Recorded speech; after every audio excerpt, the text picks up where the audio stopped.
దేహము ఖరాబ్ అవ్వకుండా జాగ్రత్తగా ఉంటే కొన్ని సంవత్సరాల తర్వాత ఈ వ్యక్తి ఏ జబ్బుతో చనిపోయాడో ఆ జబ్బుకు సరిపడ మందు కనుక్కుంటే అప్పుడు ఆ దేహానికి ఆ మందు ఎక్కించి ఆ వ్యక్తిని బ్రతికించాలనుకొని సైంటిస్ట్ అనుకుంటున్నాడు. చూడండి ఎంత తెలివిగల్లో సైంటిస్టులు, ఎంత మేధస్సుకి వెళ్ళిపోయారు చూడండి.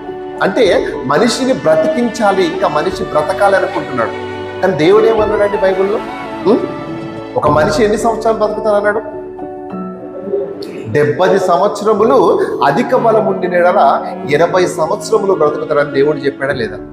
అంటే దేవుడు ఒక మాటని చెబితే బైబిల్లో దానికి వ్యతిరేకంగా ప్రవర్తించేవాడే మనిషి.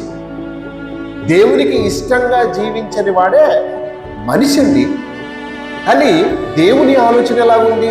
దేవునికి ఇష్టంగా మనం బ్రతకాలి, దేవుని ఇష్టాన్ని భూమి మీద మనం నెరవేర్చాలి, ఆయనకి అనుకూలంగా మనం బ్రతకాలని దేవుడు ఆశపడుతుంటే ఈరోజు మనిషి తన ఇష్టాన్ని నెరవేర్చుకోవడానికి దేన్ని చేయడానికైనా ముందుకెళ్తున్నాడు అనమాట. దేనికైనా సిద్ధపడుతున్నాడు.